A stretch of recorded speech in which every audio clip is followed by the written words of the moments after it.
रामो मत्सखा रामचन्द्रः सर्वस्वं मे रामचन्द्रो दयालुर्नान्यं जाने नैव जाने न जाने सर्वान् लोकान् सुसंहृत्य सभूतान् सचराचरान् पुनरेव तथा सृष्टुं शक्तो रामो महायशः अतुलितबलधामं हेमशैलाभदेहं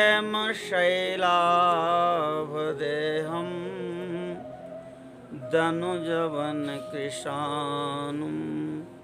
ज्ञानिनामग्रगण्यं सकलगुणनिधानं वानराणामधीशं रघुपतिप्रियभक्तं वातजातं नमामि। उल्लङ्घ्य सिन्धोः सलिलं सलिलं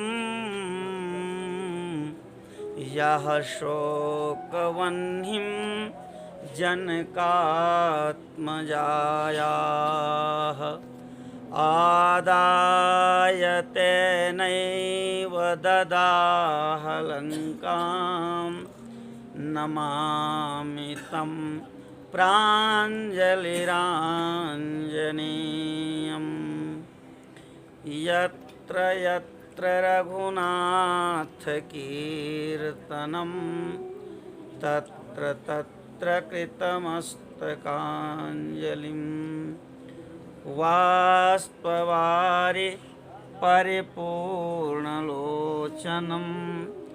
मारुतिं नमत राक्षसान्तकम्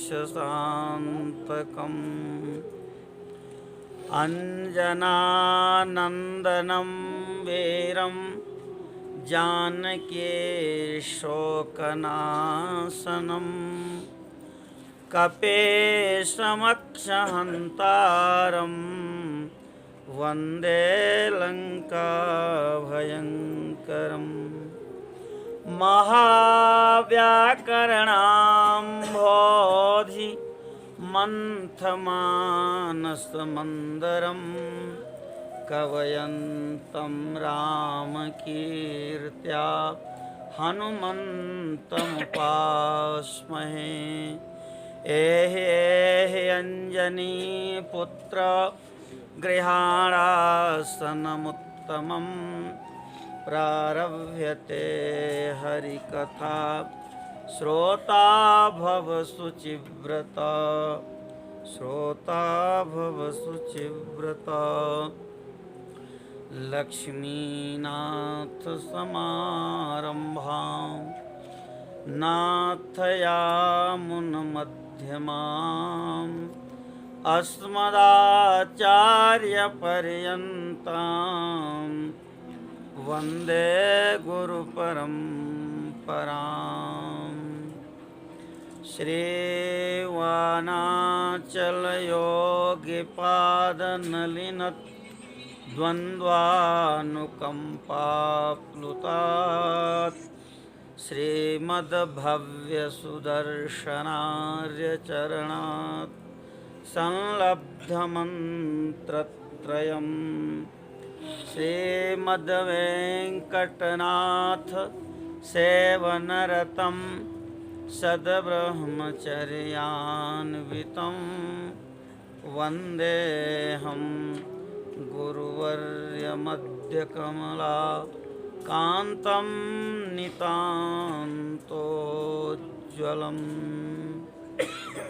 सदाशिव समारम्भां शङ्कराचार्यमध्यमाम् अस्मदाचार्यपर्यन्तां वन्दे गुरुपरम्पराम्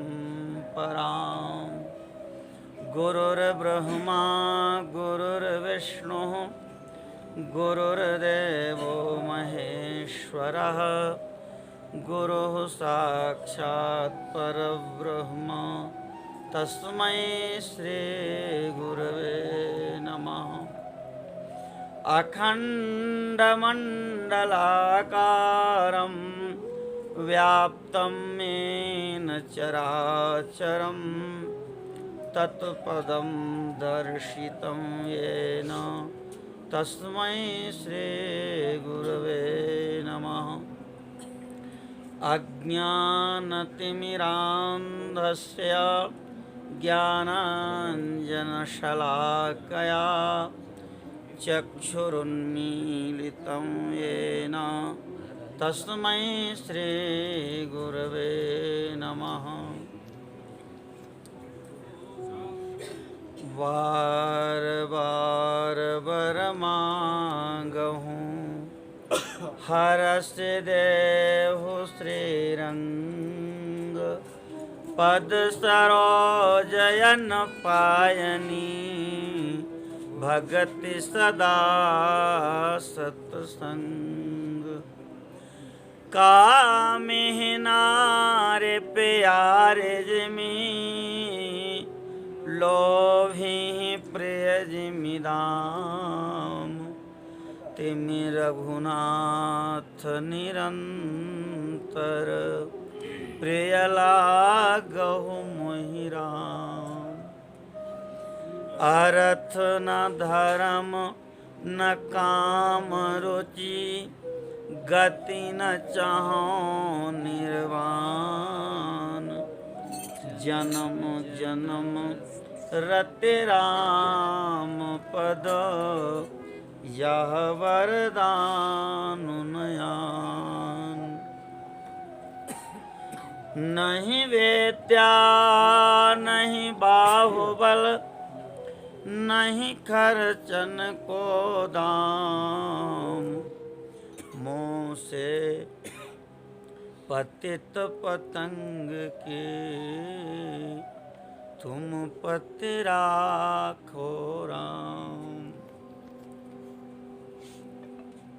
भक्ति भक्त भगवंत गुरु चतुर नाम वपु एक तिनके पद वंदन किए नासै विघ्न अनेक।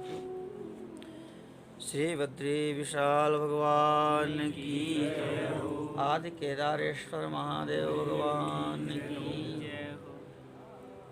मर्यादा पुरुषोत्तम श्री राघवेंद्र सरकार की लीला पुरुषोत्तम श्री यादवेंद्र सरकार की श्री अयोध्यानाथ भगवान की श्री कामतानाथ भगवान की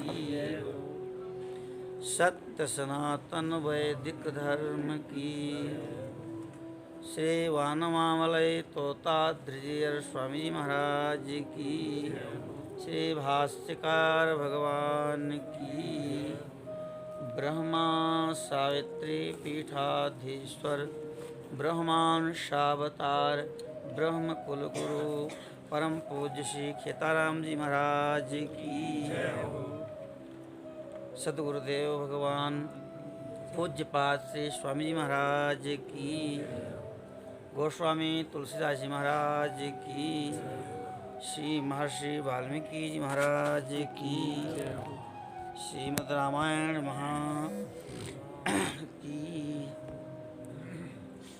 सब संतन की सब भक्तन की जय जय श्री सीताराम जय जय श्री राधे श्याम।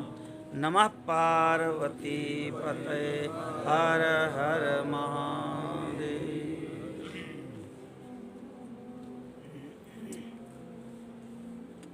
अनंत करुणा सिंधु अनंत वात्सल्य सिंधु अनंत कारुण्य सिंधु अनंत कोटि ब्रह्मांड नायक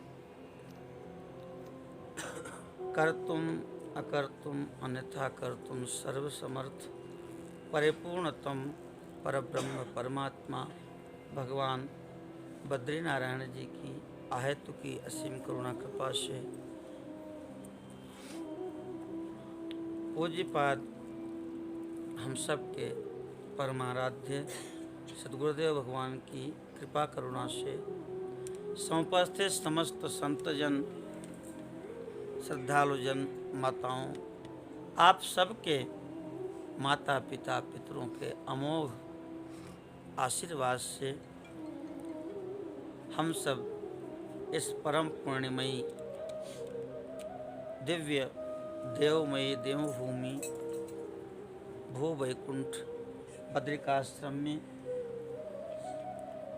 पराम्बा जगज्जननी ब्रह्मद्रवभूता अलकनंदा के तट पर दिव्य सत्संग लाभ ले रहे हैं। अभी तक शिव महापुराण का ब्याज था और अब श्री रामचरितमानस रामायण के माध्यम से सत्संग लाभ ले रहे हैं। रामचरितमानस समस्त वेद में समस्त पुराण में छहो शास्त्र सब ग्रंथन को रस।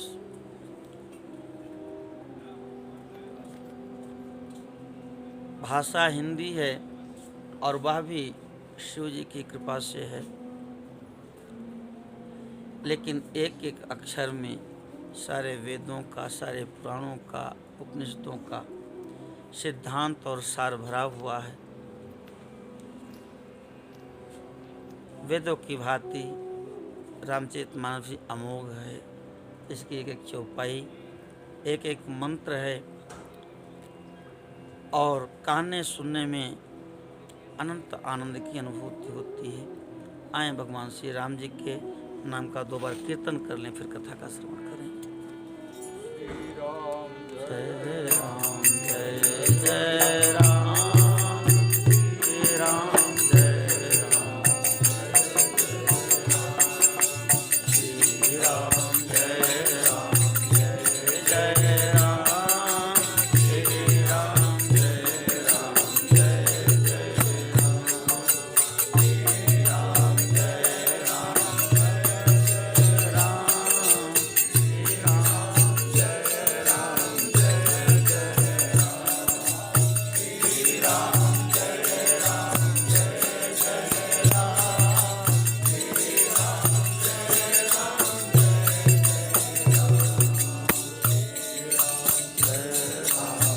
जय राम, श्री राम जय राम, जय जय राम। श्री सीतारामचंद्र भगवान की अनंत बलवंत श्री हनुमंतलाल जी महाराज की, चारों भैयन की, तीनों मैयन की।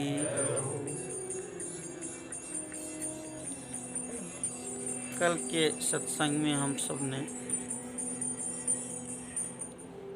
गोस्वामी जी के दिव्य भाव का अनुभव किया। गोस्वामी जी ने 7 श्लोकों में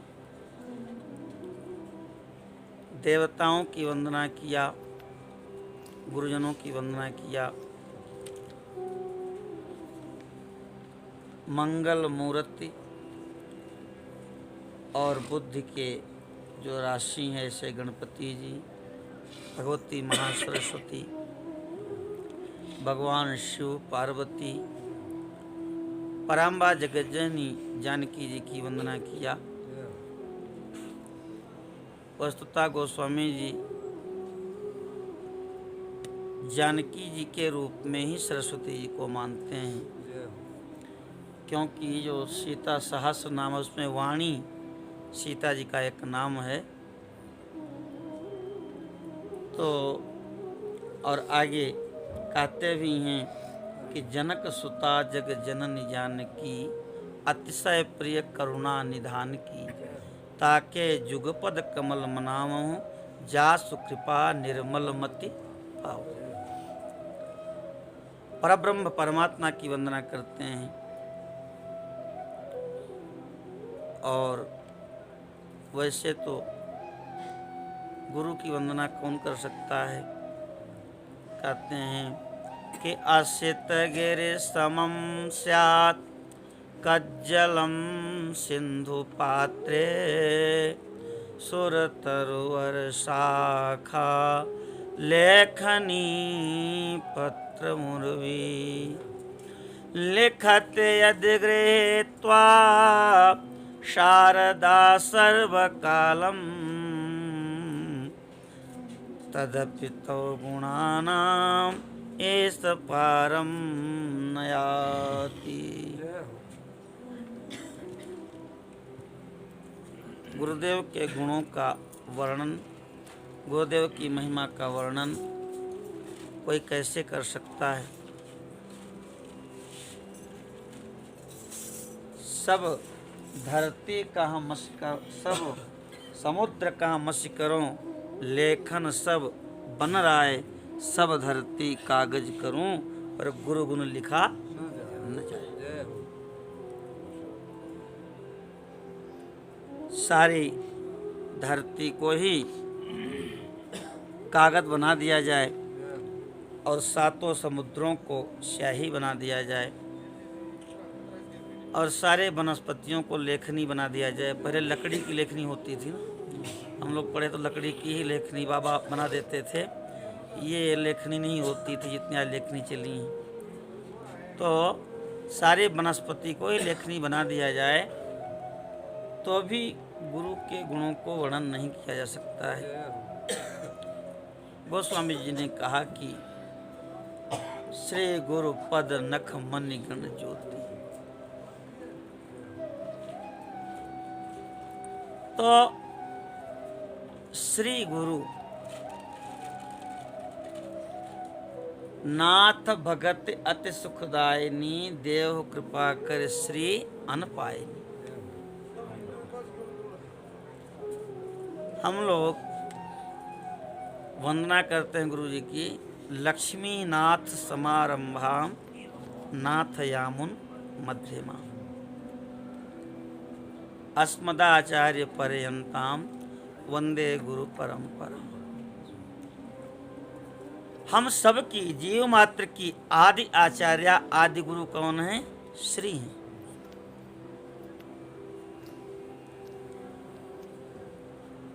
क्योंकि वो निरंतर भगवान नारायण के चरणों में बैठ करके हमको शिक्षा दे रही हैं। शिक्षा वही सार्थक होती है जो आचरण के द्वारा दी जाए। उपदेश तो सब लोग दे सकते हैं, लेकिन जो उपदेश आचरण के द्वारा दिया जाए।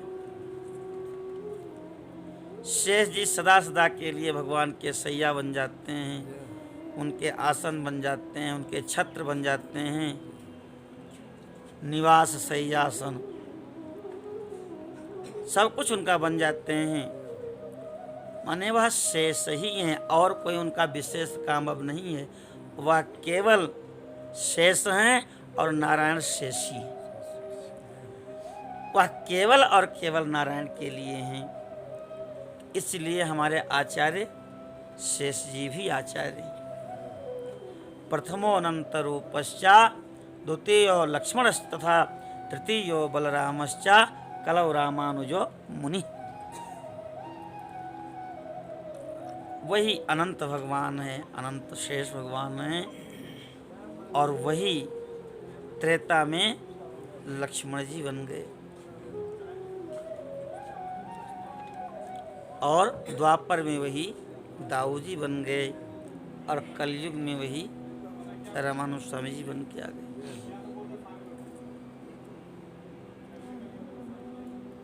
तो वह सदैव हजार फण उनके हैं और हजार फण हैं, लेकिन जिह्वा उनके कितनी हैं मालूम है किसी को?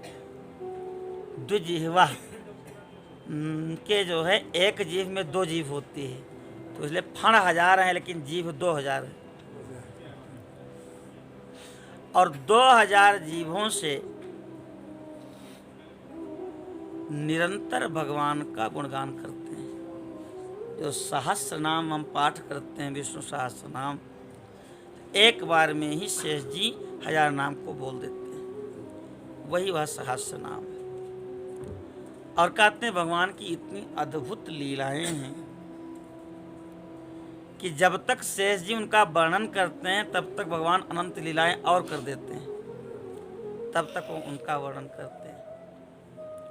इसलिए जहाँ कहीं भी भगवान के, शिव के, गुरु के गुणों का वर्णन आया तो शेष जी का नाम पहले आता है,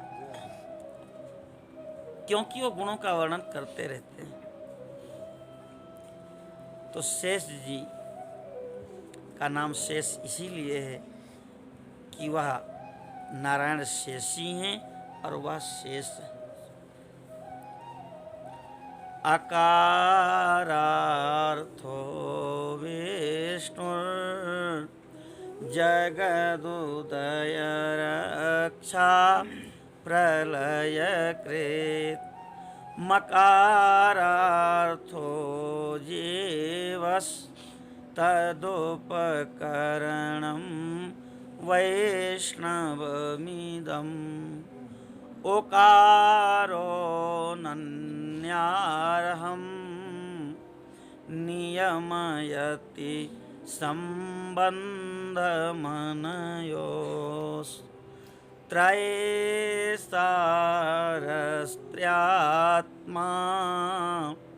प्रणव इममर्थं समदिशत्।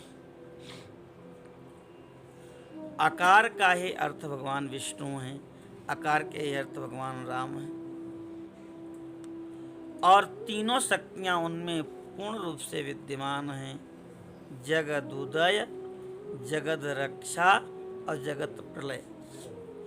जगत का उद्भव, जगत की उत्पत्ति और जगत का पालन और जगत का प्रलय करना।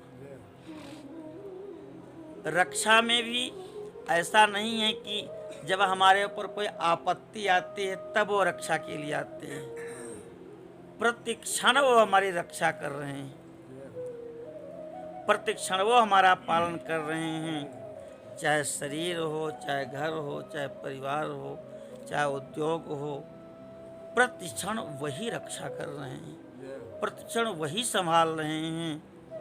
वो यदि साथ में न हो तो आप न सांस ले सकते हैं, न बोल सकते हैं, न देख सकते हैं। घर और उद्योग कौन संभालेगा?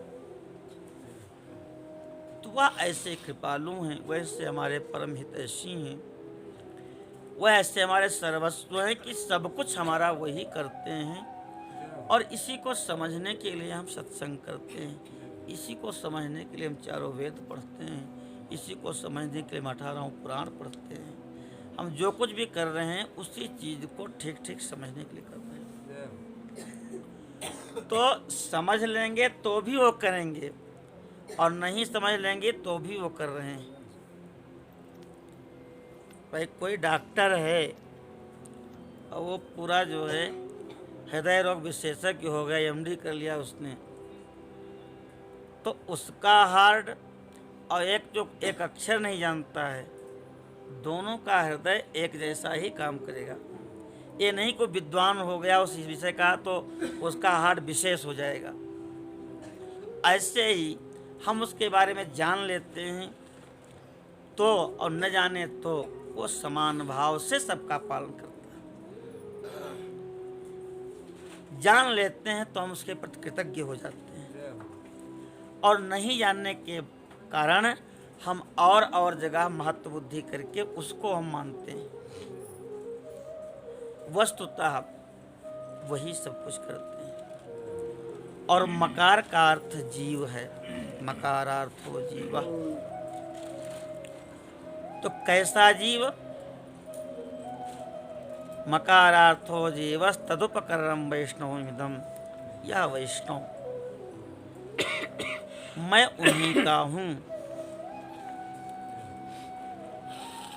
ठीक है, व्यवहार के लिए संसार में प्रारब्धवश आपके पत्नी हैं, पुत्र हैं, माता है, पिता है, परिवार हैं, 10-5 हज़ार लोग आपके मित्र हैं, लेकिन वस्तुतः आपके मित्र वही हैं। त्वमेव माता च पिता त्वमेव बंधुश्च गुरुस्त्वमेव त्वमेव विद्या द्रविणम त्वमेव सर्वं मम देव।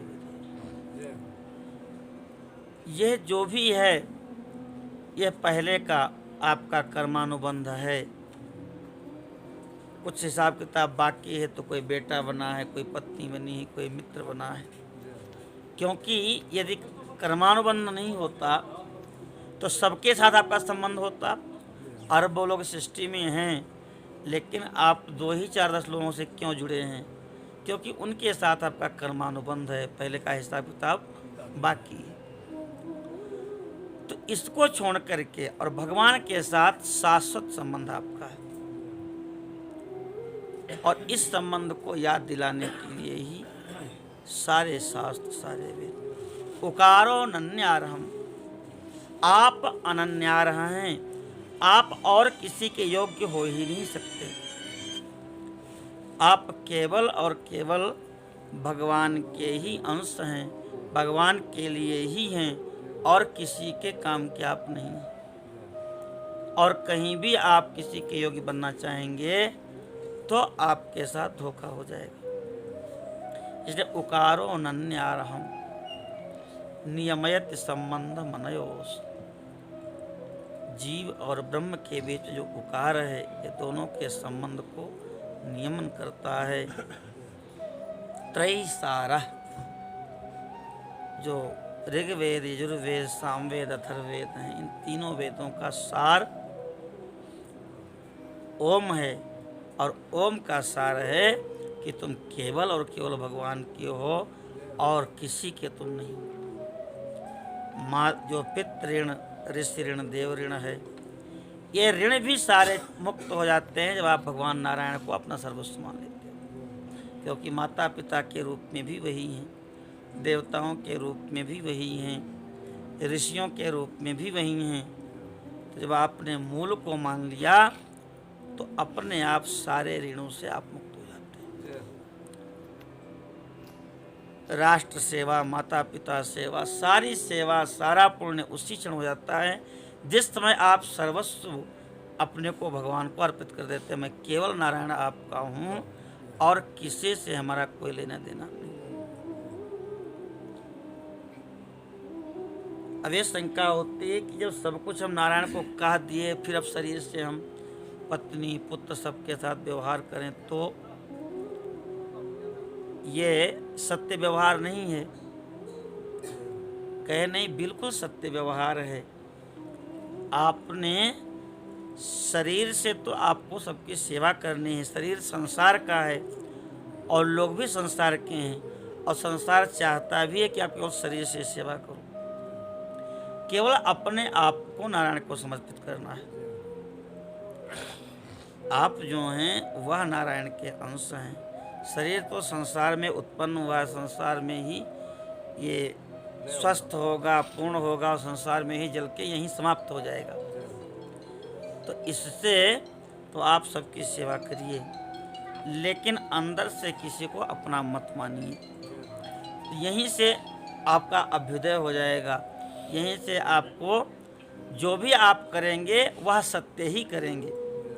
आपके द्वारा भूल कर के भी कोई असत कार्य होगा ही नहीं, क्योंकि आपने अपने आप को भगवान को अर्पित कर दिया।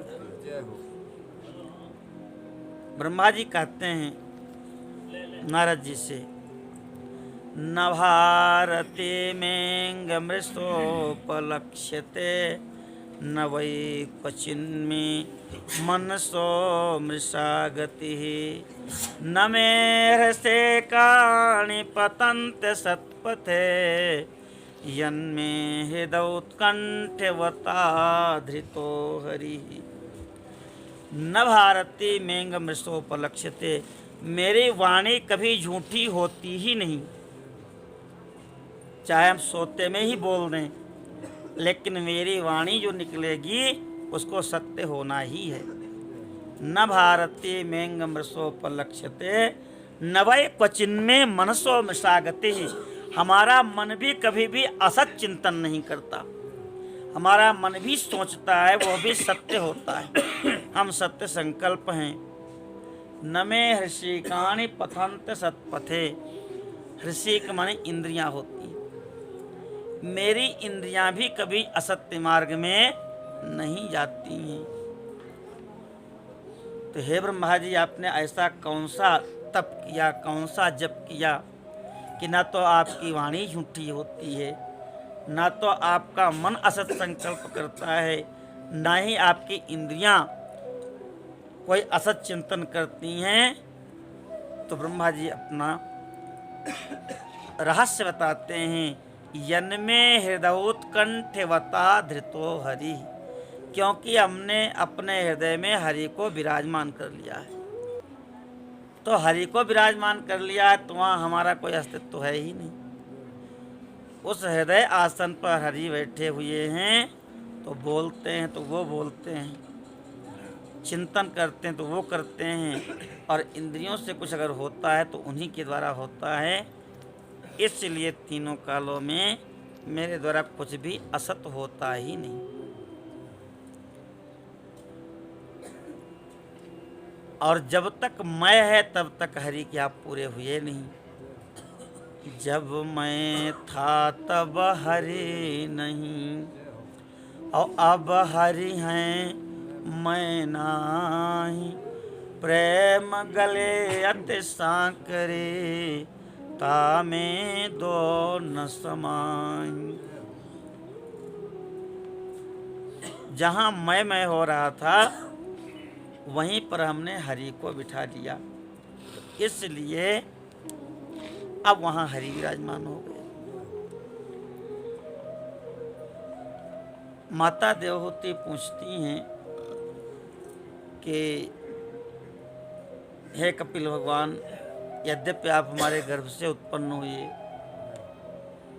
हमारे पुत्र हैं, लेकिन अब हमने आपको आचार्य के रूप में वर्ण कर लिया। आप हमारे इन इंद्रियों के अंतःकरण के अंधकार को दूर कर दीजिए। यद्यपि हमारे पति महर्षि कर्दम बड़े समर्थ थे, लेकिन कितना भी समर्थ कोई हो, जब तक योग्य पात्र सामने नहीं आता तब तक बात बनती नहीं। अर्जुन बछड़ा न बने होते तो भगवान तो गोपाल बहुत पहले से थे, लेकिन जब अर्जुन बछड़ा बन गए तो पार्थो वत्सः सुधीर भोक्ता दुग्धम गीता मृतम महत्। सर्वोपनिषदो गावो दुग्धा गोपाल नंदना। उपनिषदें गौ बन गईं, भगवान दुहने वाले बन गए, लेकिन अर्जुन जब तक बछड़ा नहीं बनते। तो महर्षि कर्दम समर्थ थे, वह हमारे अंधकार को मिटा सकते थे, लेकिन हमारे इंद्रियों में इतनी वासना भरी थी, इतना विषयों के प्रति अनुराग भरा था कि ब्रह्म के प्रति अनुराग हो ऐसा कोई प्रश्न ही हम नहीं कर सके। इसलिए आप उस अंधकार को दूर कीजिए। और उस समय कपिल भगवान यही कहते हैं, अहम ममाभिमानोत्थैः काम लोभादिभिर्मलैः। अहम और मम, अहम और मम यही दो मल हैं, मैं और मेरा।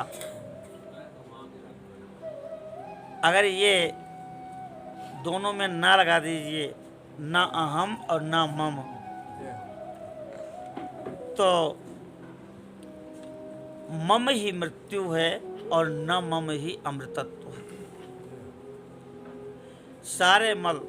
और इसी को गोस्वामी जी ने एक अर्धाली में कह दिया। जीवों के आचार्य हैं, हम सबके गुरु हैं लक्ष्मण जी। प्रश्न करते हैं, सो गोस्वामी जी कहते हैं, मैं अरु मोर तोर या माया, और जही बस कीन है जीव निकाया। मैं और मेरा, इसका अगर उत्तर मिल जाए तो जीव असत मार्ग में जाएगा ही नहीं। जितने भी आध्यात्मिक प्रसंग हैं, सब में जब गहराई में जाते हैं तो यहीं ग्रंथि बंध जाती है, यहीं पर गांठ बंधी हुई है। बहुत प्रसिद्ध प्रसंग है भागवत जी का, भरत जी का। 3 जन्म हुए उनके। एक बार राजा हो गए, ऋषभदेव जी के बेटे हुए, राज्य करके, और फिर जो है बेटे को राज्य दे के चले गए तपस्या करने गंडकी नदी के तट पर महर्षि पुलह के आश्रम में। त्रिकाल संध्या वंदन करते हैं, तीनों टाइम स्नान करते हैं, लेकिन वस्त्र नहीं बदलते हैं, कौपीन लगाए हुए हैं, और जटाओं का जल चू चू करके सूख जाता है, सूख जाता फिर नहा लेते हैं। महाराज चक्रवर्ती सम्राट थे, जटाएं बिल्कुल भूरी हो गई, पीली हो गई, और ममत्व जुड़ गया उनका एक मृग के बालक से। उस ममत्व के कारण उनको हिरण बनना पड़ा, पूरा एक जन्म चला गया। लेकिन मृग बनने के बाद उन्होंने किसी से ममत्व नहीं जोड़ा, चुपचाप सूखी पत्ती खाते हैं, और सूखी पत्तियां खा कर के गंडकी का जल पीते हैं, वृक्ष के नीचे चुपचाप बैठे रहते हैं। मैं मृग हूँ और ये मृगों का झुंड हमारा झुंड है, इनके साथ हम क्रीड़ा करें, विहार करें, घूमें घामें, हम भी किसी मृगी से संबंध बनावें, हमारा भी पटना कुछ नहीं। क्योंकि ममत्व करने के कारण ही हम आज मृग बन के बैठे हैं। इसलिए शरीर है तो सूखी पत्ती खा लिए, गंडकी का जल पी लिए, और पहले जन्म में जो भगवान का जप किया है उसका स्मरण है, चुपचाप भगवान का स्मरण करते रहते हैं। शरीर तो प्रारब्ध के अधीन है, काल के अधीन है, शरीर छूटा, लेकिन आत्मा का जो संस्कार था, न मम, मेरा कुछ नहीं है, मैं किसी का नहीं हूँ, ये भाव बना रहा। अंगिरा गोत्री ब्राह्मणों के यहाँ जन्म हुआ, ब्राह्मण के यहाँ जन्म हुआ है, लेकिन न मम, मैं कोई ब्राह्मण नहीं हूँ, मैं तो जो हूँ शुद्ध बुद्ध आत्मा हूँ। यज्ञोपवीत का समय आया, पिताजी ने जनेऊ कराया बसंत ऋतु में, और ग्रीष्म ऋतु पूरी बीत गई, वर्षा ऋतु आ गई, लेकिन 24 अक्षर गायत्री की याद नहीं, क्योंकि यहाँ भी मैं विद्वान, मैं वेदनिष्ठ, मैं गायत्री जापक, मैं और मम का चक्कर लग जाएगा। हारो पिता पढ़ाए पढ़ाई, वहाँ भी ममत्व से युक्त नहीं हुए। पिताजी के न रहने पर जंगलों में घूमते रहते हैं। एक राजा थे रहुगण, सौवीर देश के राजा थे, और सत्संग करने रोज जाते थे, और सत्संग भी ऐसे वैसे से नहीं करते थे। सिद्धों के जो अधिपति हैं, अयम सिद्ध गणाधीशः सिद्धानाम कपिलो मुनि, साक्षात कपिल भगवान के पास सत्संग करने जाते थे। लेकिन मैं राजा, ये अहंकार भरपूर था, तो सत्संग कहाँ से फायदा करे। एक दिन 4 पालकी ढोने वाले होते हैं, पहले पालकियों में चलते थे, शादी आदि में बहुओं को पालकी में ही लेके जाते थे, 2 आगे लग गए 2 पीछे लग गए। तो एक पालकी ढोने वाला अस्वस्थ हो गया। राजा ने कहा किसी को खोज लो, जब राजाओं का राज्य होता था उस समय तो बेगार में किसी को ही पकड़ लो, राजा ने कहा है, कोई मना कर नहीं सकता।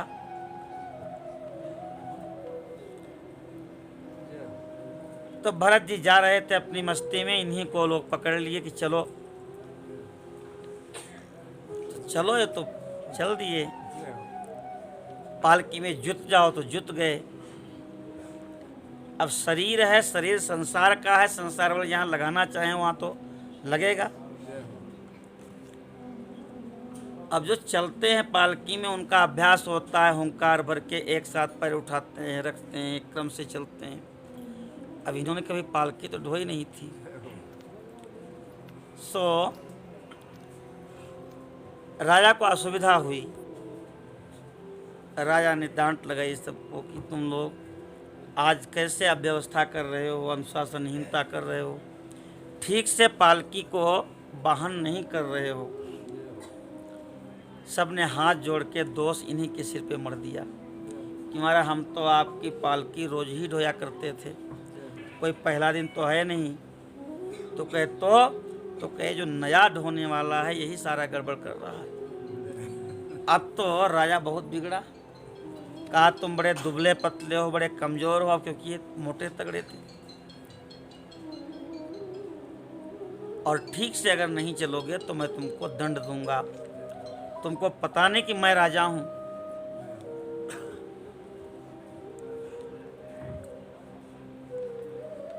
भरत जी तो अपनी मस्ती में थे, उनको राजा महाराजा कोई हो उनसे क्या मतलब है।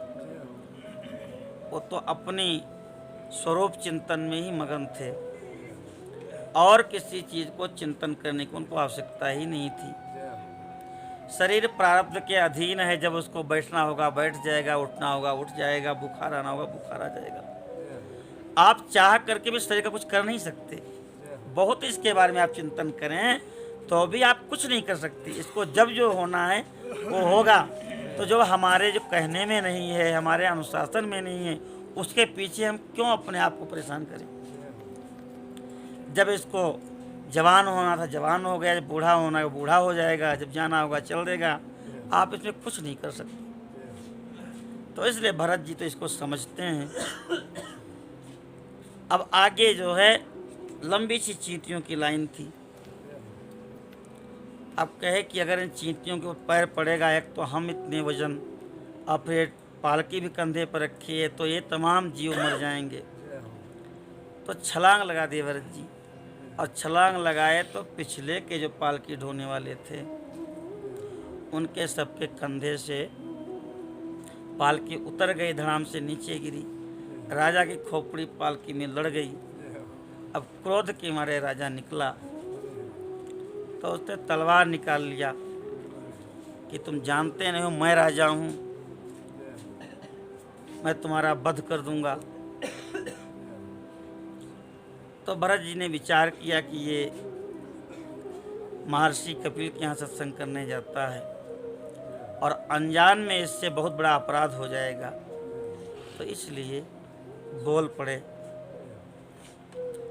कि राजन ये तुम कौन सी रट लगाए हो, मैं राजा हूँ मैं राजा हूँ मैं राजा। और बार बार हमको कह रहे हो कि ये मोटे शरीर के हो, तुम दुबले हो। मोटा होना दुबला होना ये शरीर का धर्म है, और कौन किसको ढो रहा है। पृथ्वी के ऊपर जो पैर हैं वो भी पृथ्वी के हैं, घुटने हैं वही पृथ्वी के हैं, जंघा है वही पृथ्वी की, कमर कंधा और हम सब मिट्टी के हैं। उस मिट्टी के ऊपर ही पालकी का जो डंडा है वो भी लकड़ी जो है वो मिट्टी की ही का ही विकार है, वृक्ष। और उसके अंदर जो तुम बैठे हो तुम भी मिट्टी के ही ढेले हो। तो यहाँ कौन किसको ढो रहा है। मैं राजा इतना जो है राजा करते जा रहे हो। अब तो रघुगण को कुछ समझ में आया, हाथ जोड़ के खड़ा हो गया, कहे हम ब्रह्मा से नहीं डरते, विष्णु से नहीं डरते, हम शिव के त्रिशूल से भी नहीं डरते, हम इंद्र के वज्र से भी नहीं डरते, हम न पानी में डूबने से डरते हैं, न वायु में सूखने से डरते हैं। केवल हम डरते हैं कि किसी महात्मा का अपमान हमसे न हो जाए, किसी ब्रह्मज्ञानी का अपराध हमसे न हो जाए, हमको क्षमा करें। भरत जी समझाने लगे तो उन्होंने, हमने सुनाया था शिव महापुराण में, ऋभु जी ब्रह्मा जी के पुत्र हैं। सनक, सनंदन, सनातन और सनत कुमार के अलावा ऋभु जो हैं वह भी ब्रह्मा जी के मानस पुत्र हैं। वह अद्वैत में निष्ठा रखते हैं। अद्वैत में निष्ठा रखने का मतलब, यह जो कुछ दिख रहा है ये केवल ब्रह्म है। ब्रह्म सत्यम जगन मिथ्या, ये जो भगवान शंकर का वचन है, तो वह संसार को मिथ्या मानते हैं ऐसा नहीं है। वो ये कह रहे हैं कि जगत में तुम जगत बुद्धि कर रखे हो, ये तुम्हारी दृष्टि मिथ्या है, ये तो सब ब्रह्म ही है। तुम्हारी दृष्टि में ये पर्दा और ये टेंट होगा, कुटिया होगी, हम तो सबको ब्रह्म ही देख रहे हैं। तो उनकी अद्वैत निष्ठा थी। और उन्हीं के एक शिष्य हुए हैं निदाघ। पहले ब्रह्मचर्य आश्रम में जब जाते थे तो समर्थ गुरु होते थे। ऐसी कोई विद्या नहीं होती थी जिस विद्या का उनको अभ्यास नहीं होता था, सबका प्रयोग उनको मालूम था। तो पहले वो समझाते थे और समझाने मात्र से जिसको ज्ञान हो गया कि हम किसी कारणवश मनुष्य के शरीर में आ गए हैं, ब्रह्म के अलावा कुछ भी सत्य है नहीं, न भगवान के अलावा कहीं सुख है, तो वो फिर ब्रह्मचर्य ही रह जाते थे, वो फिर गृहस्थ नहीं होते थे। गुरुदेव अब आपकी बात समझ में आ गई, आपका उपदेश समझ में आ गया, अब हमको अपनी शरण में ही रख लीजिए। हमको शरीर और संसार से न कोई सुख चाहिए, न कोई संबंध चाहिए। तो ऐसे जो समर्पित शिष्य हो जाते थे वह गुरु जी के पास ही रह जाते थे। अच्छा, जिनको गुरु जी के समझाने से बात में समझ में नहीं आती थी, ऐसे लोग विवाह करते थे, गृहस्थ बनते थे, उन विषयों का अनुभव करते थे, संबंधों का अनुभव करते थे, लेकिन वो भी सब दिन के लिए नहीं, केवल 25 वर्ष के लिए। गृहस्थ आश्रम केवल 25 वर्ष के लिए है। ये नहीं कि आप 60 के हो गए तो भी कहीं मैं गृहस्थ हूँ, अपने घर की बात थोड़ो है। शास्त्र के अनुसार आप चलेंगे, यदि आप 50 के ऊपर है तो आप वानप्रस्थ हैं, आप गृहस्थ नहीं हैं। जो वानप्रस्थ का नियम है उस पर आपको चलना चाहिए, यदि आप सत्संग करते हैं, यदि आप वेद पुराण को मानते हैं। 50 के बाद गृहस्थ आप बिल्कुल नहीं। तो 25 वर्ष तक वो गृहस्थ में रहते थे। बेटे का संबंध कैसा है, पत्नी का कैसा है, लोगों का, उस सब चीज़ का अनुभव करके और 50 के बाद उससे अलग हो जाते थे। तो निदाघ जी पढ़ लिख करके कहे, गुरु जी हम तो गृहस्थ में प्रवेश करेंगे। ऋभु जी ने कहा ठीक है, जाओ गुरुदक्षिणा ले लीजिए। विद्या आपने पढ़ाई है तो जब तक गुरु को दक्षिणा न दी जाए तब तक विद्या सफल नहीं होती। ऋभु जी ने कहा दक्षिणा क्या दोगे? हमने जो विद्या पढ़ाई है इस विद्या को आचरण में ले आओ, और जो तुमसे अपेक्षा करे उसको ज्ञान दे दो, यही गुरुदक्षिणा है। निदाघ चले आए, विवाह किया। ब्राह्मण शरीर है, कंदमूल फल भोग लगाते हैं। 1000 वर्ष बीत गए। ऋभु जी को लगा कि शिष्य को देखना चाहिए, कहीं चेला रास्ता तो नहीं भटक गया। तो ऋभु जी आए। अब 1000 वर्ष बहुत होते हैं, निदाघ जी पहचान नहीं पाए। पूर्वाह्न का समय था, 10-11 बजे थे। रसोई सिद्ध हो चुकी थी, द्वार पर खड़े थे, अतिथि की प्रतीक्षा कर रहे थे। रसोई बन जाए, बलि वैश्वदेव करे, गौ का भाग निकाले, कुत्ते का भाग निकाले, कौवा का भाग निकाले, चींटी का भाग निकाले। ये भारतीय संस्कृति है। ये जूठा किसी को नहीं दिया जाता, जिसको निकालना है सबको दे करके जो बचे वो पाना है। अब खड़े थे, कोई अतिथि आ जाए, उसी समय ऋभु जी आ गए, चरणों में प्रणाम किया। अतिथि देवो भव पधारें, चरण धुलाए, आसन में बिठाए। जो भी कंदमूल फल उनके पास था वो परोसा गया। ऋभु जी बिगड़ गए, मैं ये सब जंगली चीज़ें नहीं खाता, ये सब हम नहीं खाएंगे। तो कहे महाराज आप क्या खाएंगे? कहे हम तो हलवा खाएंगे, जवागु लपसी खाएंगे, पूड़ी खाएंगे।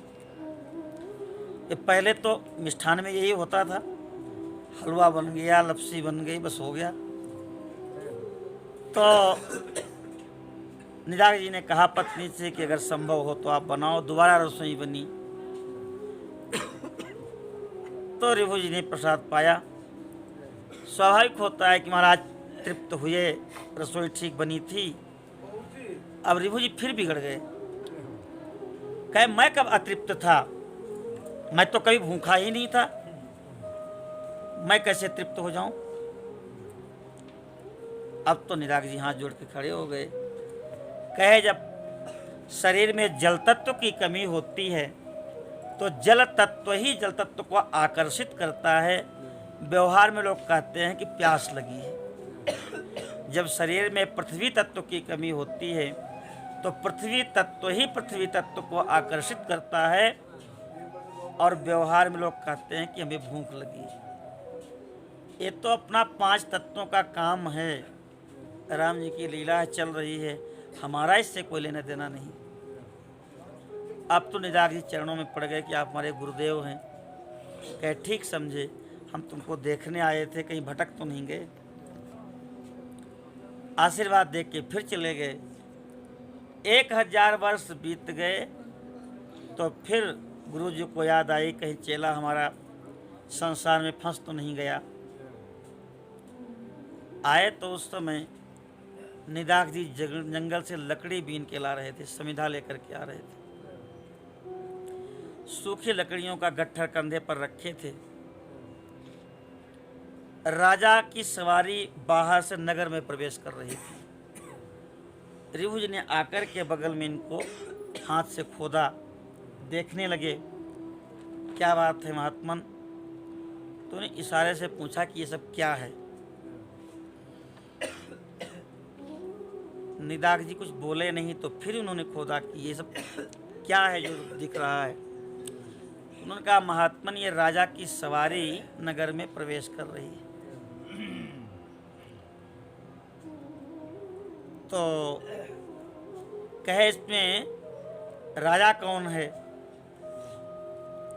तो निदाग जी को थोड़ा आश्चर्य हुआ कि लगता है कुछ ये मस्तिष्क से कमजोर व्यक्ति है कोई। तो कहे जो हाथी के ऊपर बैठा हुआ है ये राजा है, और बाकी जो पैदल लोग चल रहे हैं ये प्रजा है। अच्छा, तो कहे इसमें हाथी कौन है और राजा कौन है। अब तो निदाग जी को लगा कि ये जरूर कोई न कोई जो है पागल व्यक्ति है। फिर भी वृद्ध शरीर है, कोई महात्मा है। कहे जो 4 लंबे लंबे खंभे जैसे पैर हैं, लंबी सी सूंड है, एक पूंछ है, काला काला है, ये हाथी है। और जो ऊपर बैठा हुआ है मुकुट लगाए वो राजा है। राजा ऊपर है और हाथी नीचे है। तो ऋभु जी ने पूछा ये बताओ ऊपर माने क्या होता है और नीचे माने क्या होता है। ऊपर क्या है और नीचे क्या है। अब तो निदाग जी को क्रोध आ गया। उन्होंने लकड़ी के गट्ठर को नीचे रख दिया और कूद करके ऋभु जी के कंधे पर चढ़ गए और कहे भी अनुभव करो कि मैं ऊपर हूँ और तुम नीचे हो। ऋभु जी बड़ी शांति से पूछे कि ये बताओ कि मैं माने क्या होता है और तुम माने क्या होता है। अब तो बुद्धि चकराई निराग जी की। कंधे से नीचे उतर आए, चरणों में गिर गए, कहे आप हमारे गुरुदेव हैं। तो कहे ठीक समझे, हम तुम्हारे गुरुदेव ही हैं। तुम संसार में भटक न जाओ इसलिए हम तुमको देखने आए थे। तो जब मैं माने क्या होता है, तुम माने क्या होता है, तो इसका कोई उत्तर ही नहीं है। अहम ममाभिमानोत्थई काम लोभादि विर्मलई। भरत जी यही समझाते हैं रघुगण को कि मैं राजा, मैं विद्वान। अरे राजा, ये जो तुम पालकी जिसको कह रहे हो, इस पालकी में कपड़ा, लोहे की कील कांटी और लकड़ी, कील कांटी अलग कर दो, लकड़ी अलग कर दो, कपड़ा अलग कर दो। अब बताओ पालकी किसे कहोगे? पालकी नाम की कोई वस्तु नहीं है। कील कांटी, लकड़ी और कपड़ा, इनका जो संयोग है इसी का नाम पालकी था। जब तीनों अलग अलग हो गए तो ऐसे ही पंच तत्वों का सारा संसार इन पांच तत्वों में, बार बार शिव महापुराण में आप लोगों ने सुना, सारा यहाँ से देख के जितने लोग हैं सब इन्हीं का विस्तार है। वो सारे तत्व अपने अपने स्वरूप में आ जाएं तो कुछ नहीं है। तो ये जो मैं और मेरा, यही सबसे गूढ़ ग्रंथि है। जड़ चेतन ग्रंथि पर गई, यद्यपि मिसा छूटत कठिन ही। तो इस मल को दूर करने का ही प्रयास सारे वेद पुराणों में है और गुरुदेव यही करते हैं। मैं और मेरा, तुम और तेरा, ये यदि न हो तो कोई भी जीव कभी भी पाप करेगा ही नहीं। उस जगह पर भगवान विराजमान हो जाएं। चर्चा हो रही थी कि श्री गुरु पद नख मणिगण ज्योति असुमिरत दिव्य दृष्टि होती।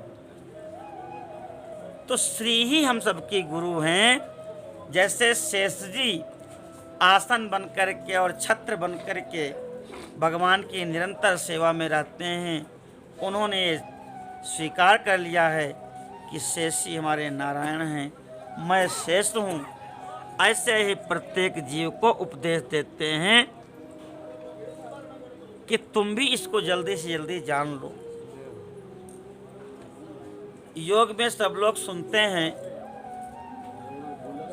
कि जो मूलाधार में नाड़ी है, जिसको कुंडलिनी कहते हैं, वह सर्पाकार है, सर्पणी के आकार की, और वो कुंडली मार के बैठी हुई है अपनी पूंछ को अपने मुंह लेकर के। और जब वो जागृत हो जाती है, सीधे मेरुदंड से आकर के यहाँ आ जाती है और बस आपके सारे चक्कर खुल जाते हैं, आपका ज्ञान मिट जाता है। तो सबकी चेतना सर्पाकार है, क्योंकि हम सबके आचार्य जीवों के स्वामी कौन है? शेष जी, वो भी सर्पाकार है। तो हम सब के आचार्य शेष जी हैं, रामानंद स्वामी जी हैं। तो सबका समाचार शेष जी भगवान को बताते रहते हैं, क्योंकि सबके तार उनसे जुड़े हुए हैं। तो जब सब तार जुड़े हुए हैं तो हम भी केवल भगवान के हैं, यह भी तार जोड़ लेना चाहिए। माँ लक्ष्मी को चंचला एक नाम उनका है, लेकिन भगवान के चरणों को जो अपने हाथ में लेकर बैठ जाती हैं तो वही लक्ष्मी जी अचला हो जाती हैं। वह भगवान के चरणों को छोड़ करके फिर कहीं नहीं जाती। श्री गुरु पद नख मणिगण ज्योति सुमिरत दिव्य दृष्टि ही होती। भारताय नमोस्तु तस्मै प्रथमोदाहरणाय भक्ति भाजाम यदुपज्ञमशेषतः पृथिव्याम प्रथितो राघव पादुका प्रभाव। भगवान के पाद सेवनम एक भक्ति है। श्रवणम कीर्तनम विष्णो स्मरणम पाद सेवनम अर्चनम वंदनम दास्यम सख्यम आत्म निवेदनम। तो पाद सेवनम, पाद सेवा की जो भक्ति है उसके आचार्य भरत जी,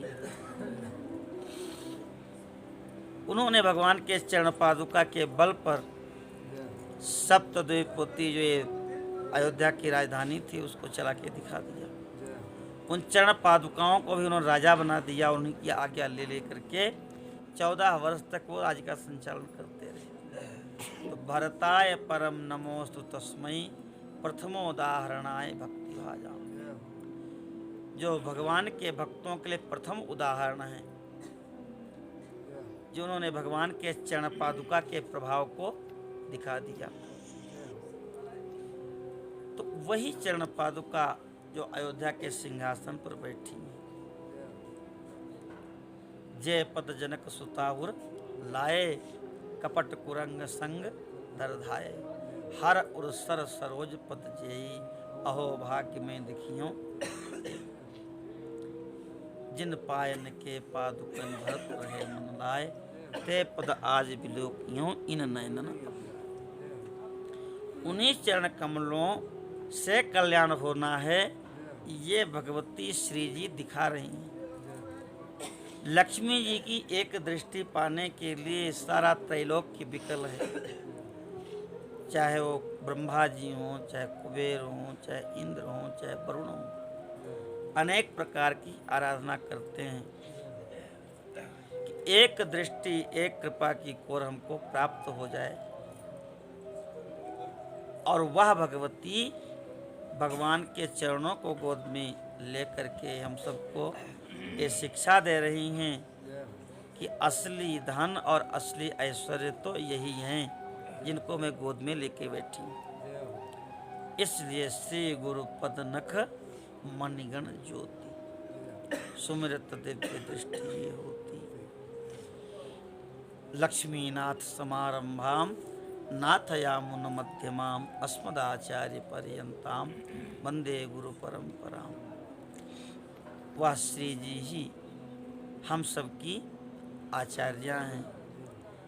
हम सब जीवों का कल्याण करने के लिए श्री इसलिए नाम उनका है कि वो भगवान हरि का आश्रय लेती हैं। श्रयत हरिम या सा श्री, जो भगवान हरि का आश्रय लेके बैठी हैं, इसलिए उनका नाम है श्री। तो श्री माने जितनी भी भगवान की शक्तियां हैं वो सब श्री में आ जाती हैं। चाहे वो 16,108 हों, चाहे खाली 8 हों, चाहे रुक्मिणी जी हों, चाहे राधा जी हों, वो सब श्री के अंतर्गत आ जाती हैं। जिन्होंने भी हरि के चरणों का आश्रय ले लिया वो सब श्री के अंतर्गत आते हैं। और श्री क्यों कहते हैं? तो कहते हैं कि भगवान तो अपने पूर्ण आनंद में आनंदित हैं, नेत्र बंद किए हुए हैं, क्योंकि श्री जी उनके चरण दबा रही हैं। तो वो तो भक्तों को सीधे देखते नहीं। भक्त आते हैं भगवान के चरणों में तो अपने दुखों को सुनाते हैं, और उस समय श्री जी ही सुनती रहती हैं, लक्ष्मी जी ही सुनती रहती हैं। तो शृणोति भक्तानां गाथाम, भक्तानां प्रार्थनाम, भक्तों की प्रार्थना, भक्तों के दुख दर्द को सुनती हैं। और श्रुत्वा श्रुत्वा भगवंतम श्रावयति, और सुन सुन करके फिर भगवान जब अकेले में प्रसन्न होते हैं, पैर दबाते दबाते तो पूछते हैं कि कोई बात हो तो बताओ। उस समय वो कहती हैं कि प्रभु योग्य नहीं है, भक्ति नहीं है उसके अंदर, फिर भी आपकी शरण में आया था, उसको आप स्वीकार कर लीजिए। इसी को गोस्वामी जी कहते हैं विनय पत्रिका में, कबहू का अम्ब अवसर पाए। मैया कभी अवसर लगे तो इस दीनहीन भक्त की भी चर्चा राम जी से चला देना, तो इसकी भी बिगड़ी बन जाएगी। इसलिए श्री गुरु पद नख मणिगण ज्योति सुमिरत दिव्य दृष्टि ही होती। गुरु जी के चरण कमल की जो पद नख मणि चंद्रिका है, उसका ध्यान देने से ही दिव्य दृष्टि प्राप्त हो जाती है। हृदय में वह भगवत प्रकाश फैल जाता है, क्योंकि भगवान के सबसे निकट श्री जी हैं। इस प्रकार से गुरु वंदना किया है। अब संतों की वंदना करते हैं, और उसमें सबसे पहले ब्राह्मणों की वंदना करते हैं। बंदौ प्रथम महेशुर चरना, मोह जनित संशय सब हरना। गोस्वामी जी कहते वंदौ प्रथम। प्रथम कहाँ रहा? आपने गणेश जी की वंदना किया, आपने सरस्वती जी की वंदना किया, आपने शिव जी की वंदना किया, भगवती की वंदना किया, सीताराम जी की वंदना किया, गुरु की वंदना किया। 5-7 वंदना आप कर चुके हैं। वाणी विनायक, भवानी शंकर, और वाल्मीकि जी की और हनुमान जी की वंदना किया आपने। कवेश्वर, कपीश्वर, 5 देवताओं की वंदना किया। जो सुमिरत सिद्धि होय, गणनायक करिवर बदन, करव अनुग्रह सोय, बुद्धिराज शुभ गण सदन। तो इतने लोगों की आप वंदना कर चुके हैं, और फिर कह रहे हैं बंदौ प्रथम महेश्वर चरना। तो ये प्रथम का क्या तात्पर्य है? तो कहते हैं कि पहला प्रकरण तो देवताओं की वंदना का था, और दूसरे प्रकरण में गुरुदेव की वंदना किया है, और इसके बाद तीसरा प्रकरण आरंभ हो रहा है।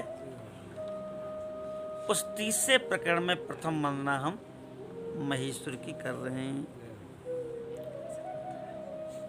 गुरु अग्नि द्विजाति नाम वर्णा नाम ब्राह्मणों गुरु। चारों वर्णों में प्रथम वर्ण ब्राह्मण है, और शास्त्रों के अनुसार उसको महीसुर, मही माने पृथ्वी, और पृथ्वी का देवता कहा गया है। इसलिए पहले ही विप्र पद की वंदना करते हैं। अभी तक जो वंदी वाणे विनायकों कहा, उससे स्वर्ग के देवताओं की वंदना किया, और वंदे शंकर बोधमयम नित्यम गुरुम शंकर रूपिणम।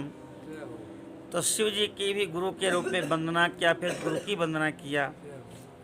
तो स्वर्ग के देवताओं की तो वंदना हो गई, लेकिन इस पृथ्वी के देवताओं की वंदना अभी नहीं हुई है।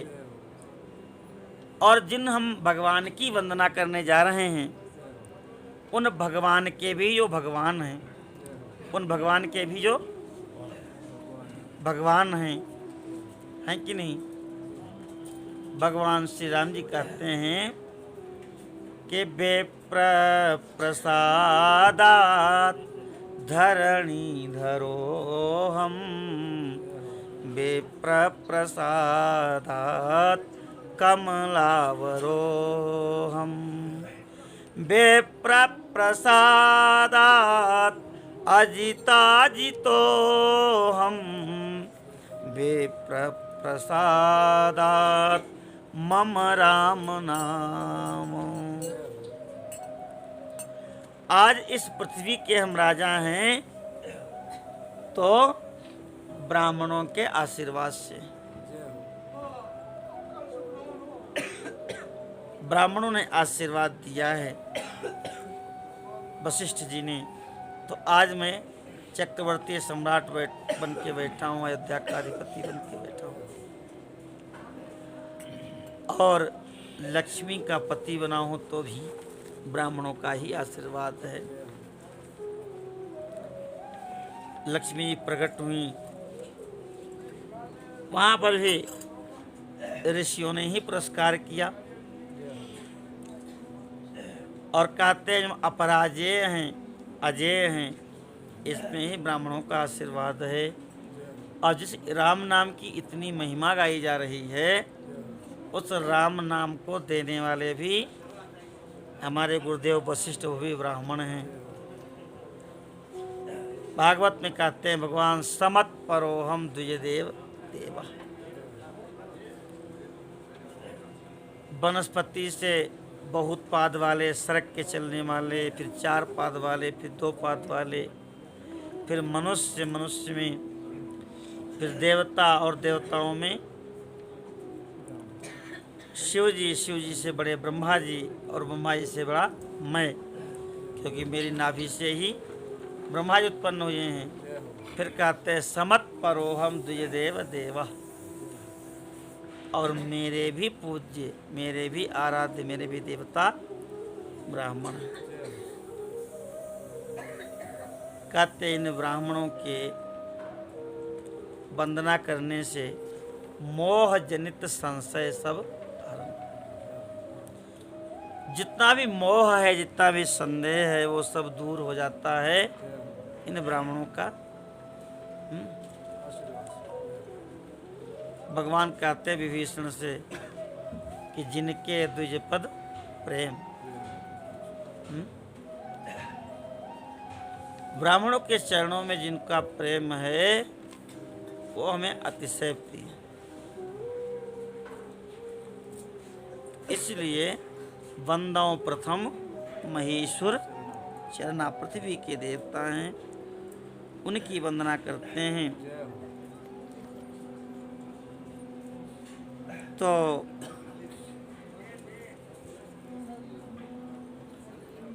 कहते हैं कि प्रथम पूज्य तो गणपति जी हैं, प्रथम पूज्य तो गणपति जी ही। तो कहते हैं गणपति जी का भी जब नामकरण हुआ होगा तो गणेश नाम रखने ब्राह्मण ही आए होंगे, इसलिए उनके भी पूज्य ब्राह्मण ही हैं। नक्षत्र पूजन करवाते हैं और नक्षत्र पूजन करवा के तब गणेश जी का पूजन होता है। इसलिए वंदौ प्रथम महेश्वर चरण। सर्व कर्म में सबसे पहले गुरुदेव को बुलाओ, ब्राह्मण को बुलाओ। वशिष्ठ आदि जिन्होंने स्मृतियाँ बनाई हैं, वशिष्ठ स्मृति, पराशर स्मृति, हरित स्मृति, ऐसे ब्राह्मण जिनके शिष्य परात्पर पर ब्रह्म परमात्मा श्री राम जी हुए हैं, कहते हैं कि प्रथम महेश्वर चरणा, इसलिए उनके प्रथम वंदना है। ब्राह्मण ऋषियों से प्रथम ही हैं, इसलिए प्रथम शब्द उनके लिए गोस्वामी जी ने कहा है। महेश्वर की वंदना किया है, ब्राह्मणों की वंदना किया है।